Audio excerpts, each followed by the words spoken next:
Danish, good morning and welcome on YourPedia. Yeah, thank you, sir. Thank you, sir, for hosting me. Okay, Danish, it's my pleasure to have you on YourPedia, and I'm sure our this interaction is going to be very, very useful for thousands of youngsters who aspire to pursue career through academics and higher education. So, let me give you a very brief, introduction to all the viewers. You are from Jammu and Kashmir, and you are graduate from very prestigious northernmost NIT, most beautiful campus, in India, that is NIT Srinagar. And after graduating from there, you chose to go for direct PhD in IIT Madras, NIF ranking 1, Danish. Yes, sir. And not only that, you are doing PhD in such a way that you are also availing Prime Minister Research Fellowship, which is very prestigious and coveted scholarship. And now you've got very, very prestigious DAR scholarship, which German scholarship is offered for pursuing your research in top universities in Germany. So, Danish, there are a couple of things which obviously I'll be discussing with you, and they will be very, very helpful for students. And I request all the viewers who are listening to us today to watch this video in totality. If they are in hurry, they should go and come back with full time and listen to this video, because a lot of information will be there in this video. So, Danish, I start with your background. Please tell us which part of India, which part of Jammu and Kashmir you are from, and when did you do your graduation from prestigious NIT Srinagar, and then why, how you decided, okay, let's go for direct PhD, and how was that journey? Sir, first of all, thank you so much for giving me this opportunity to share my academic journey with the students via your portal. I hope this will be helpful for a lot of students, and my journey will inspire a lot of students for pursuing higher education directly after their bachelor's. So, about my regarding my introduction, myself Danish Bashir. I am from Srinagar district from Jammu and Kashmir. I have done my basic schooling from Srinagar itself. Then after that, I got the admission in civil engineering department in National Institute of Technology, Srinagar. After that, when I was in the last year of my bachelor's, I was committed for doing the research. So while exploring the different avenues where I can apply for the research directly after BTech, I came to know about the direct PhD program offered by different IITs. After that, I applied to different IITs. Since my CGPA was also good in my bachelor's itself, that gave me an opportunity for applying to direct PhD to different IITs.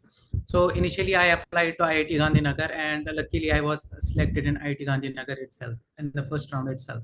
Then after that, I applied to IIT Madras, and I was selected to IIT Madras as well in Structural Engineering Division, Department of Civil Engineering. So between IIT Gandhinagar and IIT Madras, I decided to opt for IIT Madras because of the obvious reasons, being the NIRF one in the rankings, as well as the Structural Engineering Department at this IIT Madras is considered one of the primary structural engineering divisions in India. So I opted for IIT Madras. Then after that, I came to know about a very prestigious scholarship or the highest paying scholarship in our India, that is Prime Minister's Research Fellowship. So I applied for Prime Minister's Research Fellowship, for which I have to do a lot of requirements from myself, from my institute side, and from my supervisor's side. I completed all of those requirements, and luckily I was blessed that I got the Prime Minister Research Fellowship in the first round itself. So my Prime Minister's Research Fellowship started from my first year of PhD itself. Since I was the direct PhD scholar, and the duration of my PhD is for complete 5 years, so my direct Prime Minister Research Fellowship will be for 5 years, starting from the first year itself. And since right now, while we are having this interaction, I have completed almost 3 years of my PhD program. So I have completed all my coursework here at IIT Madras. I have completed my all the examination requirements, like the comprehensive examination. I have completed my research proposal seminar as well, and I am hoping to give my second seminar. That's, we have two seminars here at IIT Madras. I'm hoping to give it in the next year. For after completing few of the requirements. So completing my direct PhD admission, then coming to the PMRF research fellowship. Then I was I mean to say I was blessed to know about this another fellowship that I can travel abroad and spend half of my PhD journey there and complete my other requirements of PhD there as well, what we known as DART fellowship, as most of the students don't know about these opportunities. I want to let know students that it's not only DART's fellowship that we can do our half of our PhD in the other universities abroad. There are a lot of fellowships as well, like Fulbright Nehru Fellowship is there, Commonwealth Fellowship is there, DART Fellowship is there. Out of that, I found DART Fellowship very beneficial, and I started compiling the documents, collecting the different documents at my side, at my institute side, and from my supervisor side as well. After collecting all the documents, I applied for the DART fellowship, and luckily I was selected for the DART fellowship for 1 year to spend at Leibniz University, Leibniz University at Hanover in Germany. So in DART fellowship, I am having a provision to extend it up to 2 years. So since my PhD has left only 2 years for its completion, I am planning to spend these 2 years at LUH Hanover, Germany. So this was the basic complete introduction regarding my academic journey, Wonderful. starting from direct PhD. Wonderful. So, very, nicely summarized entire journey. But yeah, I'll be asking you a couple of, things related Yes, to sir. whatever you said, Danish. First, about your, graduation days in NIT Srinagar.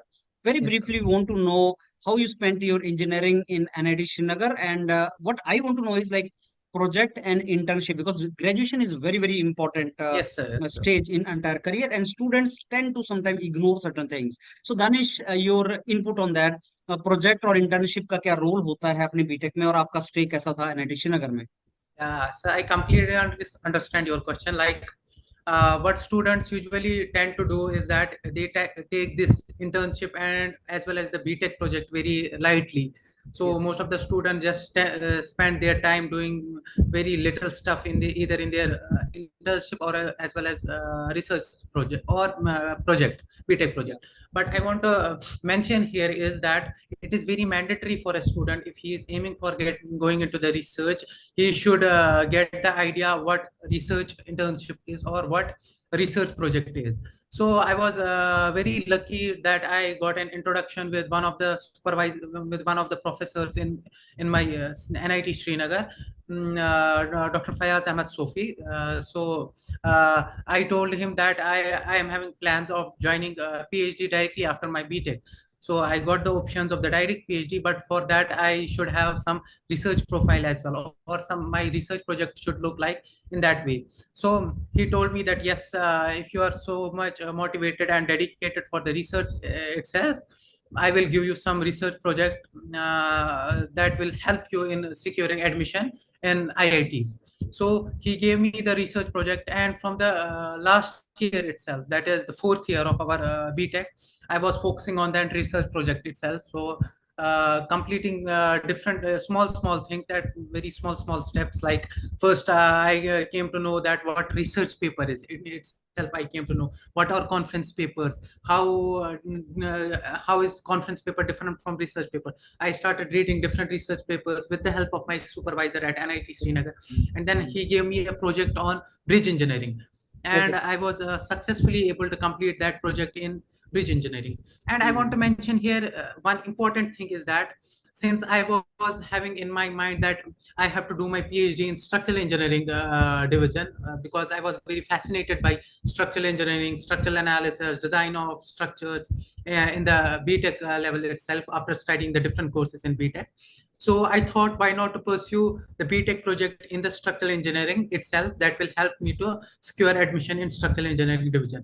So I took the project in structural engineering division and got this professor, Fayaz Ahmed Sofi sir, and I completed that project. That was a bit research oriented itself, and that gave me the idea in a bigger sense what research is and what exactly we have to do in research.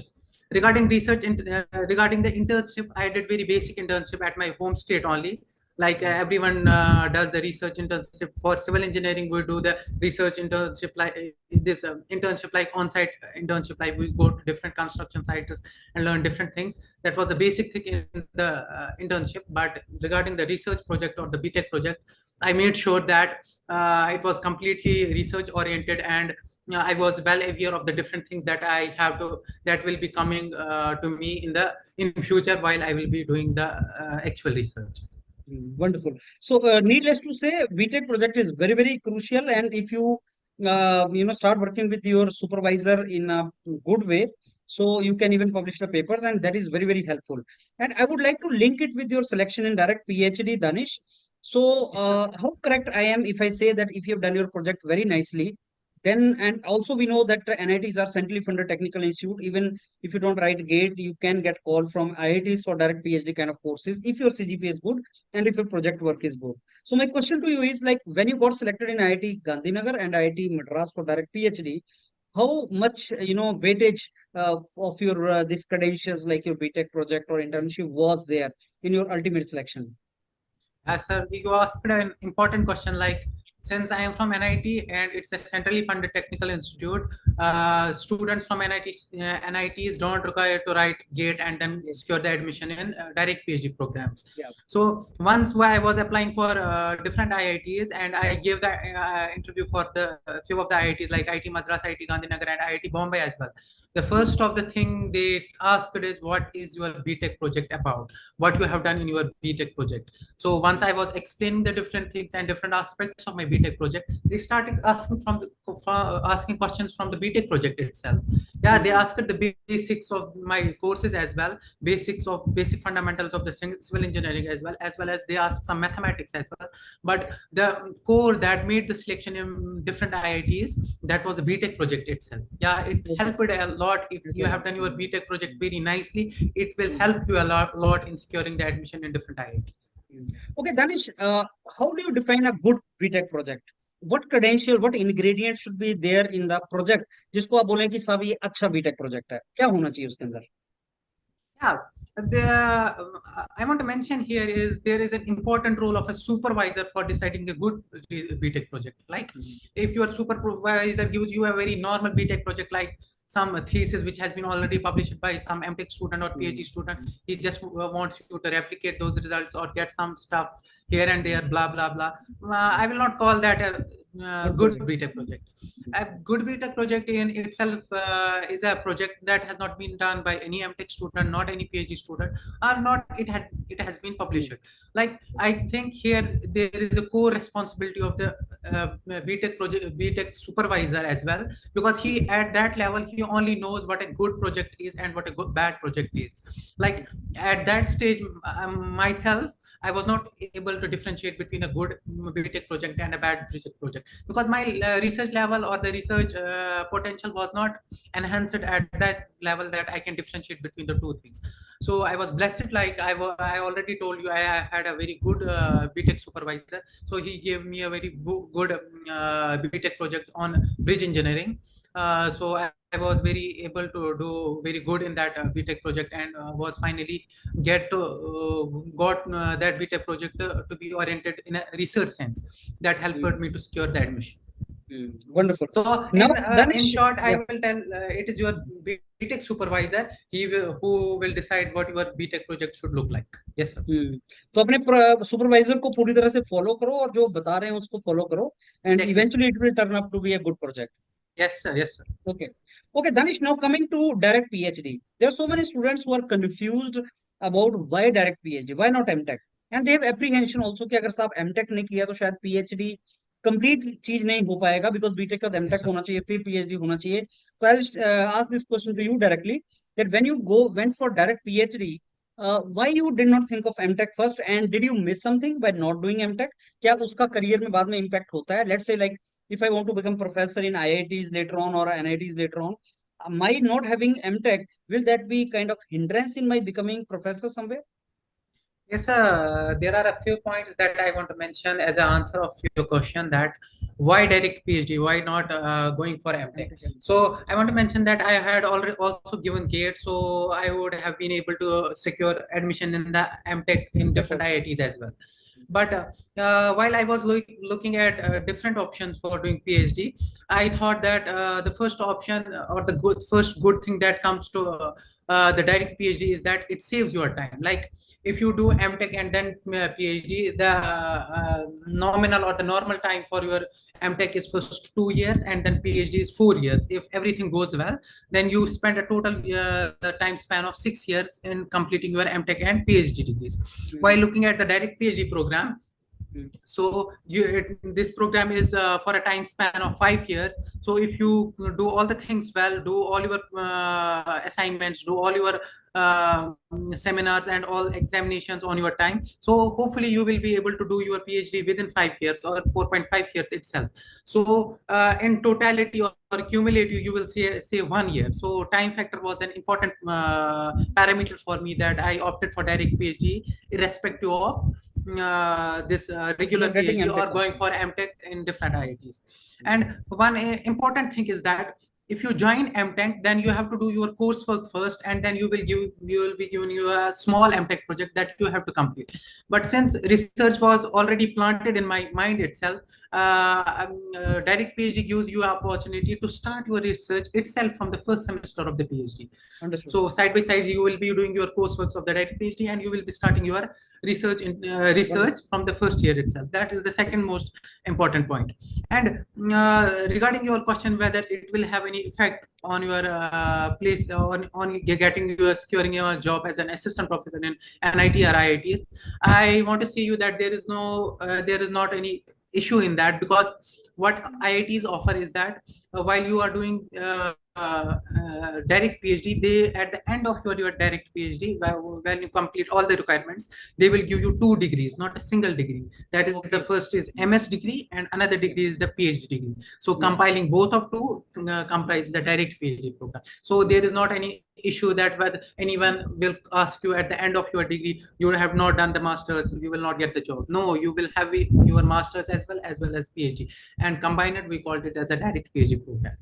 Wonderful. So मैं इसको इस तरीके से देखता हूँ Danish, that if a student is academically oriented, research oriented, and he has already decided कि साहब मेरे को रिसर्च में चाहे एकेडमिक्स में चाहे कॉर्पोरेट में, लेकिन रिसर्च में करियर बनाना है, तो I think his direct PhD will save him time also, and maybe scholarship is also both. Sometime I tell students that MTech में scholarship और PhD scholarship different है, and आपको scholarship भी ज्यादा मिलेगा, and from the very first day you are focused on your research work. तो deviation का chance नहीं है. मतलब एमटेक के बाद ऐसा भी हो सकता है आपको प्लेसमेंट मिला, आप डेविएट हो गए. That is typical my story actually. After MTech I wanted to do PhD but I got DRD, I went there. मैं उसको डिस्ट्रैक्शन मानता था because eventually I came back for PhD. तो वो भी एक अच्छी चीज है कि आप पहले दिन से फोकस्ड हो, और जैसा मैंने बताया कि रिसर्च पे काम करना स्टार्ट कर देते हो पहले दिन से, तो वो एक अच्छी चीज है. तो वेरी वेल एक्सप्लेन्ड दानिश. अब दानिश, मेरा नेक्स्ट आपसे जो क्वेश्चन है बहुत ज्यादा इंपॉर्टेंट है, और ये बहुत ज्यादा एक रिक्वायर्ड इंफॉर्मेशन है. Many students keep on asking and telling me that, sir, come out with PMRF details. I mean, Prime Minister Research Fellowship एक wonderful scholarship है, and we are thankful to government के ऐसे scholarship government लेके आती है, और भी लाने चाहिए ऐसे. That will promote the culture of research in our country. Yes, now, I want Danish you to tell us in detail about PMRF होता क्या है, and what I want to know about that is, एक तो इसमें जो आपका criteria है किसको मिलता है ये आप बताएंगे, और दूसरा कि इसमें स्कॉलरशिप कितना है, किस स्टेज पे ये मिलता है, कौन सी स्टेज पे स्टूडेंट इसको अवेल कर सकते हैं, और इसके क्या क्या अदरवाइज बेनिफिट हैं. तो अगर किसी ने सोचा है कि मेरे को पीएमआरएफ लेना है, तो हाउ ही और she can groom himself during their PhDs. Okay, sir. So regarding the PMRF, it is Prime Minister's Research Fellowship Scheme. Yes. So it was launched by Union Government Ministry of Education in 2014, and the aim of this scholarship was only that to attract the talent, or to attract the good minds of our country to do the research in India itself, because it's a very normal practice, or it's very common among the students. If they are brilliant in the academics, brilliant in doing research, they usually tend, or they usually get attracted to lucrative scholarships offered by the other countries like US and Europe. Like this Prime Minister Research Fellowship was only launched with this idea that it will attract the students, since the fellowship is all very healthy and all the other research benefits are also very lucrative. So it was launched with this aim only, that the students that the talent should not go outside India, and they should pursue their PhDs in technical universities in India itself. So this PMRF is offered by IITs and some NITs, I guess, as well. I don't know exactly, and a few of the universities as well, AMU or some other universities. So what happens in PMRF is that there are two options for this PMRF. First is the direct PhD can apply for this PMRF, as well as regular PhD can apply for this PMRF. So since I'm a direct PhD student, I will get into a deeper detail regarding the direct PhD scheme as well. So what you have to do is that for the PMRF, first thing is that once you have to get your admission in an IIT, first of the step. Once you got the admission in the IIT, it means that you are eligible for PMRF. Because without IIT, you are not eligible for PMRF and at first place itself. So after getting the admission, you have to get in contact with your supervisor as soon as possible and decide on a research project that I will be doing this research project. I will be having 1, 2, 3 ABCD objectives that I will be completing in my PhD. So from that research project, draft a very nice research proposal. That is the research proposal that we will be giving to the PMRF authorities, and those PMRF authorities will be deciding whether this proposal is capable of generating some good research or not, whether this proposal is capable of generating some product or not. So they will decide whether they will fund your proposal or not. It is totally an independent body. PMRF is an independent body that decides on these proposals.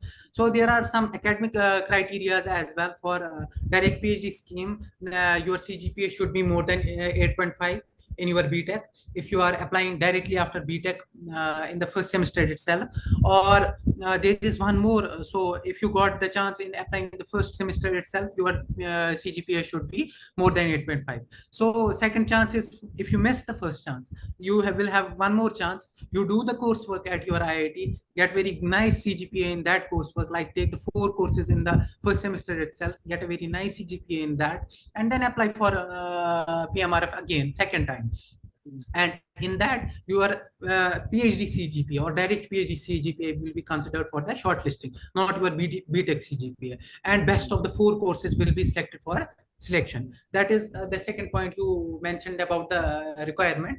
And one more important thing is that you have to draft in your PMRF documents is the statement of purpose. SOP is very necessary.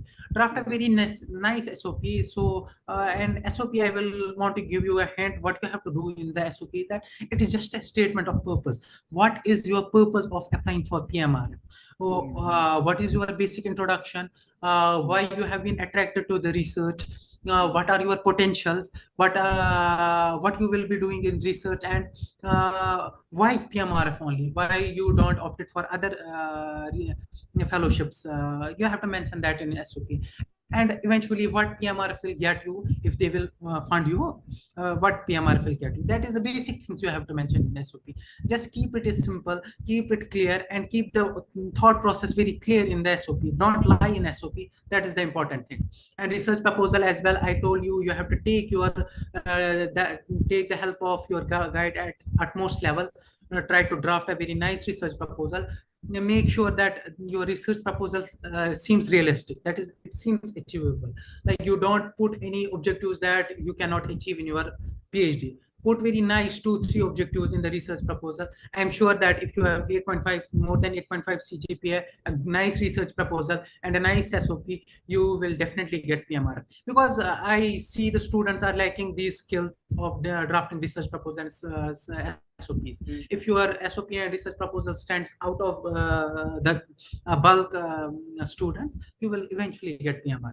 So Mm. regarding the scholarship for direct PhD program, you will get a scholarship for 5 years, and it is break it down into three segments. Segment 1 for first 2 years, segment 2 for middle third year, and segment 3 for final 2 years. For first 2 years, you will get a stipend of 70,000, and for middle year you will get a stipend of 75,000, and for end 2 years you will get a stipend of 80,000, which is very huge considering the expenses in India, and considering the different scholarships in the India itself. It's very nice amount for a PhD student. And apart from this, you will get a yearly research allowance of 2 lakh. It's a very huge amount. Research allowance, you can use that for your conference fees, you can use for that for your journal fees, you can use for traveling abroad, or booking tickets, whatever you want. You can use for it stationery, you can use it for buying tablets, buying laptops, buying electronics, whatever you need, you can use it for. You have to get the consent from your supervisor that I'm buying following things with my contingency, can I buy it? Yeah, he will definitely approve those orders, and you can buy from the contingency. That's one of the important things in this PMRF scheme. Okay, so Danish very nicely explained everything about PMRF. दो तीन points हैं जो मैं पूछूंगा. One, Yes, is sir. there any interview also the moment you apply and you get shortlisted? Is there any interview for getting this PMRF? Okay, sir. So once this PMRF scheme was initially launched in 2014, so for the first year itself, there were interviews conducted. So after your research proposal gets shortlisted for the interview, then you have to go to the interview, and then you will be selected. And there was one more provision in that. After interview, once you are selected already in one IIT, then they give you an option of the IITs, which IIT you have to choose again from the IIT you are selected parallelly. So now that system is abolished, PMRF has come with the new rules and regulations that it is dependent on the selection of the SOP, selection of the research proposal, and directly you will get your scholarship award letter on तो that अभी interview नहीं basis. होता. No Interview is interview not is required now. Not required. Okay, okay, wonderful, wonderful. अच्छा, Danish, IIT Madras में total खर्चा कितना हो जाता है? Since you mentioned about the scholarship, तो how much is the expenditure hostel और सारा मिल मिला के कितना आपका expenditure होता है IIT मद्रास में? So, if I will tell you about the hostel fees and tuition fees, so per semester, I think we have a tuition fee of 13,000, and something 23,000 or 25,000 hostel plus mess fees. So somewhere for per semester, we spend less than 40,000 or 35,000 something. Less than 40,000 per semester is the expenditure. That's it. Yeah, expenditure. That means you can save huge in PMRF. अगर PMRF mill that's गया, true. मैं इसलिए पूछ रहा हूँ because there are so many students who need to send money back home because they belong to that's very true. humble background. So I think you can save money and you can help your parents. It is like a job only. Absolutely, it's like a job. And the important thing is that on your PMRF scholarship, no taxes No tax. there are no taxes. No taxes. Whatever the scholarship is mentioned in your award letter, like 70,000, you get 70,000 credited in your account on the 31st itself or 29th itself. Yeah, wonderful. So you're a rich man, Danish. Needless to say that. Yes, Okay. sir. So अभी आप जब dart scholarship लेके आप Germany जा रहे हैं, तो Yes, sir. Dart scholarship भी मिलेगा, तो PMRF का क्या होगा? Will you get PMRF also, or the next 2 years you will get DART scholarship only? So the rule is there for the scholarship is that you cannot have two scholarships simultaneously. So if you are enrolled in the German university, you will be the scholarship from the IIT Madras or the Indian university will be stopped until you are getting the scholarship from the German university. So one of the scholarships will be stopped. So for my case, PMRF will be stopped for a period of first year initially. Okay, Danish. So after getting information about PMRF, which I'm very sure students will be very, they will get benefited through this, and they will be knowing a lot about this through your inputs. So now I'm coming to DART scholarship. See, what I was aware, like DART scholarship is given for someone who is doing MTech and he wants to go abroad for MTech only for one semester. That is during our time, 9 months ke liye they used to send you for MTech in some universities in Germany. Yes, BTech वाला बच्चे को भी scholarship मिलता है, dart scholarship, that also I know, but PhD में मिलता है, that I was not aware, much aware. So I would like to know from you Danish that dart scholarship क्या है, how much is the scholarship, tell us in detail about DAR scholarship also. Maybe MTech students are also listening to you, BTech also listening, PhD also listening. तो overall DAR है क्या, और PhD में इसको आपको कैसे मिल सकता है, what are the credentials required? Okay, sir. So DAAD scholarship is offered is offered if you are planning to have a research day or spending some part of your PhD or some part of your MTech in German universities only. So that is for German universities only. Similarly, we have other scholarships like Nehru Fulbright scholarship. It is for if you want to spend your research part of your research in US universities or US universities only. So DOT is given for BTech students, MTech students, as well as PhD students as well. So, and DOT, what you can do is that you can go to the German university, you can spend the time of your research project there using the facilities, either experimental or computational facilities there. You can take the benefit of those and can add a huge value to your research. That's a very huge value. So what is important in that is that you should have a collaborator, or your supervisor should have some collaboration in the German universities. So after having the collaboration, then you have to prepare your documents for the DART scholarship. So there are different dates for the different scholarship. I will talk about the DART PhD as well as DART MTech. DART MTech and DART PhD have a very similar set of documents and a similar set of eligibility criteria. For MTech, what is important, what I have seen, the trend they are following is that in MTech, if you are a topper in your class, like your CGPA is the highest, it stands out highest among the class, you will easily get the DART scholarship for MTech. You need not have any research papers or the journal papers for the getting MTech DART scholarship. So it's very basic for that. You will get it for 6 months, go there and come back. You will not get an extension for that as well. And you will get something stipend of something 900 euros or 1000 euros. I am not fully sure about that.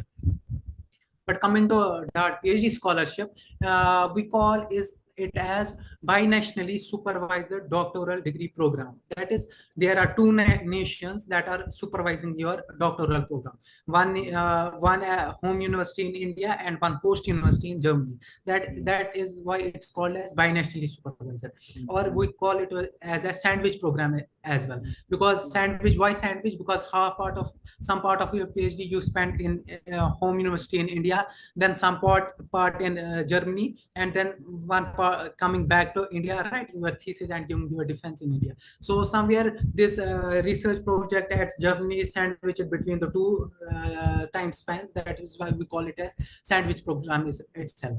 So for sandwich program or the binationally supervised doctoral degrees, importantly, you need to have a collaborator in Germany itself. After talking with the collaborator and deciding on a research project, you have to apply for a DART. I want to mention here that for every year, the deadline for applying the DART scholarship is October 20th. It is not changing from past 7 to 8 years. It's exactly same year. 20th October is the important date mentioned here. And if you are want to apply for DART scholarship, start your application process at least 2 months before, because it takes a lot of time for your applications, for your documents to get compiled and to get signed from everywhere, each and everywhere, either from your home supervisor or host supervisor. It takes a lot of time. Collect all your documents. Now you will tell me what documents are required. If you just search binationally supervisor doctoral degrees or put DART in the front, you will get everything there. You will get the list of documents, you will get the stipends or entitlements you will be getting, you will be getting the information about the research allowance, you will be getting the information about the spouse allowance, you will be getting the information about the mobility allowance, everything. So now I will tell you the benefits about and benefits you will be getting in the DART scholarship is that firstly, you will be going to the host university, whatever university it will be in Germany. You will be studying it there for a period of 1 year that can be extended to up to 18 months, that is 1.5 years or 2 years can be extended. That will be decided by your home and host supervisor and by the DART committee itself. Then there you will get an good stipend of 1,300 euros. Initially, it was 1,200 euros. You will be getting a stipend of 1,300 euros per month once you will reach the German university. Moreover, you will get your tickets covered going from home university to the German university and coming from German university to the home university. All your tickets will be covered, and then you will be getting a research allowance of something 500 euros or 1,000 euros that you can spend on experiments or anything you want to buy in Germany. And one important thing for those who are married, there are a lot of married scholars. If they want to bring their spouse along with them to German universities, they have a option of spouse allowance as well. Like their spouse also gets an allowance for tickets and other accommodation there as well. There is spouse allowance as well. Apart from this, there is an allowance for your supervisor as well. Your supervisor from the home university gets an allowance to go to the German university and spend some time there, maybe 10 or 15 days. And your German supervisor gets an allowance to come to your defense in the home university, and he gets the allowance for that as well. So these are the basic allowance that you get in Dart scholarship. And all in all, I will say that it's a very prestigious and esteemed scholarship, because you cannot see these type of allowance in another scholarships as well. In other scholarship, you just get a monthly stipend. That is all. No other scholarship covers your air tickets. No other scholarship covers your research allowance. So this is the basic crux of this Dart scholarship. Okay, so wonderfully explained again, Danish, everything about that. But I would like to ask you, like you are PMRF scholar, you are Yes, sir. getting a scholarship in India also, and that is quite a Yes, good sir. scholarship. So Yes. by going to Germany for Dart scholarship, and as you mentioned, 1,300 euro, Yes, sir. will there be anywhere loss of scholarship for you? Because यहाँ पे भी अच्छा मिल रहा है, वहाँ पे भी तुम्हें मिल रहा है, तो वहाँ जाने के बाद तुम्हारा लॉस होगा या सेम है? Sir, I want to mention here that obviously you are not you are going abroad, so expenses will be higher than India. So India is a wonderful country, and our expenses here are very normal. We can spend our life within 35,000 easily here. But once you will move outside India, the case is not similar. Expenditure. So yeah, expenditure is more. Expenditure bahar bahut hai. So we have to sacrifice one thing. If we want to get a bloom in our research project, if we want to get a bloom in our PhD, so we have to move outside our home university, go to the host university, German university, and use the good experimental facilities, computational facilities there. Well, so the small sacrifice that we can make on the stipend, that our stipend will be more. I mean to say that utilize it there. So in short, savings काम होगी, but not that much amount. It will not be affected. मगर अगर हम दूसरी side से देखेंगे, what we are getting, it's a very huge bonus. It's a huge amount of benefit which we are getting.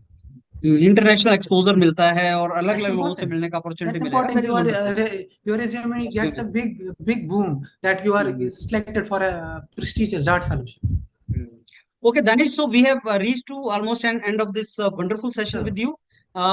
मैं आपसे ये जानना चाहूंगा कि आपने अपने लिए आइडेंटिफाई किया है what career you want to pursue later on once you complete your doctorate. So what you thought of doing later on? So, sir, since I am in the middle part of my PhD, so I am having both the thoughts, going to the industry as well and going to the academia as well.